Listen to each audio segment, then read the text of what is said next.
দুপুর বন্ধুরা, আজকে বুধবার দুপুরে চলে এলাম। আর আমার সোনু গোপাল এখন ঘুমাচ্ছে খুব। আর আমার সোনু গোপালের মাকে এই যে দেখো, আলুটা এই আদা চাচা দিয়ে এইভাবে গ্রেট করে দেওয়া হয়েছে। ও বললো আমি তোমাকে মাখিয়ে দিই, ও ভাজবে মেখে। আর এখানে দেখো এই যে মশলা রেডি করে নিয়েছে, এখানে সব কিছু মশলা দিয়ে দিয়েছে। আর এই যে এটা আলুটাকে মাখাচ্ছে, আলুটা এখন বানাচ্ছে। আলুটা বানিয়ে আমরা আজকে দুপুরে খাওয়া দাওয়া করবো বন্ধুরা। আজকে সেরকম কিছু রান্না হয়নি, সেই জন্য এই যে বেসন, কর্নফ্লাওয়ার আর আলু সব রকম মশলা দিয়ে একটু গরম গরম এটা ভেজে খাওয়া হবে ভাত। মাছ ডিম কিছুই হয়নি আজকে, আজকে তো অমাবস্যা, ওই জন্য ডিম করা হয়নি। আর অমাবস্যায় ডিম খাওয়া ঠিক না, যখন মনে থাকে না তখন খাওয়া হয়ে যায়। আর এখন যেহেতু জানি, সেই জন্য ডিমটা আজকে করলাম না। ওই জন্য একটু গরম গরম আলু ভেজে নেওয়া হচ্ছে, এইভাবে পকোড়া করে নেওয়া হবে আলুকে নিয়ে, আর ভাত খাওয়া হবে। এগুলো আমি এ করে দিই, আর ও ততক্ষণ মেখে নিই, মেখে তারপরে ভাজবে। ওই ভাজবে, বললো আমি ভাজছি না। ওকে ঠিক আছে কর। আর দেখো কড়াও বসিয়ে দিয়েছে, তেলও গরম হয়ে গেছে। আর একটা একটা করে সবগুলো ছেড়ে দিচ্ছে। আমার মেয়েই ভাজছে ওগুলো।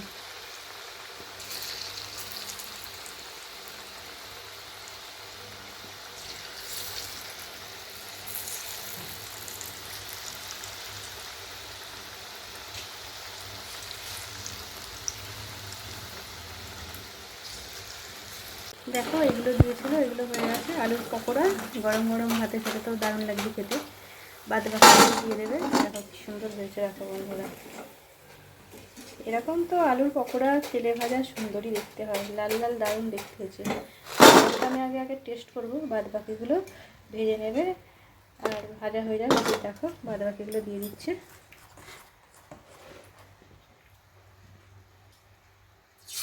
এগুলো ভাজা হয়ে গেলে তোমাদের দেখাবো বন্ধুরা কী রান্না করলাম আজকে। আজকে সেরকম কিছু রান্না হয়নি, একটু বললামই, ওই জন্য এখন এটা ভাজা হচ্ছে। আর এখন প্রায় বাজে 1:30। এবারে খাবার বাড়বো বন্ধুরা, এগুলো হয়ে যাক। চলো তোমাদের খাবার করেছি, এগুলো ভাজতে ভাজতে দেখিয়ে দিই। চলে এসেছি বন্ধুরা, আমার মেয়ে তো আমার সোনু গোপালে কান্না করছে, উঠে গেছে তো কান্না করছে দেখো। আর পকোড়া সব নিয়ে আসিনি, দুটো বিকালে চায়ের সাথে খাওয়ার জন্য রেখে এসেছি। আর এখানে আমও কেটে নিয়ে চলে এসেছি। আজকে তো বললাম সেরকম কিছু রান্না হয়নি, তাড়াতাড়ি করে এই রান্নাটাই হয়েছে। আর ডিম মাছ হয়নি, কিন্তু পেঁয়াজ করেছি, পেঁয়াজটা করেছি কারণ পেঁয়াজ দিয়ে ভাতটা খেতে ভালো লাগবে আজকে। আজকে দিয়েছি পটল আলু সব সিদ্ধ দিয়েছি, আলুটা পেঁয়াজ দিয়ে মাখাবো। একটু লঙ্কা মাখালে ভালো হতো, লঙ্কাটা ভাজা করতে ভুলে গেছি। এগুলো মাখাবো আজকে, এটাই রান্না করেছি বন্ধুরা। আর রোজ রোজ তরকারি খেতে ভালো লাগছে না, ওই জন্য আলু সিদ্ধ দিয়ে দিয়েছি আজকে। আর দেখছো গরম গরম ভাত, গরম গরম পকোড়া ভাত খাওয়া যাবে। আলুর পকোড়া আর একদিনও আলুর পকোড়াটা বানানো হয়েছিল, সেদিনও তোমাদের দেখানো হয়নি। আজকে ভালো একটু বন্ধুদের দেখে। প্রচুর গরম ভাতটা বাড়তে পারছি না, পাতা করেই বাড়তে হবে। আলুগুলো কেটে কেটে যাচ্ছে, দেখছো বন্ধুরা। গরম গরম এরকম এর সাথে একটু ঘি নিতে হবে। ঘিটা নিয়ে আসা হয়নি, ঘিটা আনবো। ঘি আলু সিদ্ধ ভাত আমার মেয়েরও পছন্দের, আমারও পছন্দের বন্ধুরা। আলু মাখাবো, কিন্তু ভিডিওটা খুব বেশি বড় হয়ে যাবে তো ওই জন্য।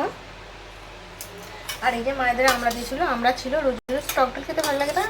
পরশুদিন করেছিলাম, আজকেও আমরা দিয়ে টক ডাল হয়েছে। আর এই যে পটল আলু উচ্ছে সিদ্ধ হয়েছে, পেঁয়াজ দিয়ে মাখাবো আজকে। আমার এটাই রান্না, তোমাদের দেখিয়ে দিলাম। মাছ মাংস করলে কি দেখাতে হয় বলো বন্ধুরা। আলু সিদ্ধ ডাল ভাতও তো খেতে ভালো লাগে। আর এই যে পাকা খুব মিষ্টি আম, এটাই আজকে আমাদের রান্না হয়েছে, তোমাদের দেখিয়ে দিলাম। আর আলুটা মাখাবো পেঁয়াজ দিয়ে, লঙ্কা তেল, লঙ্কা নিয়ে আসা হয়নি, লঙ্কা দিয়ে উচ্ছে আলু মাখাবো, পটল মাখাবো।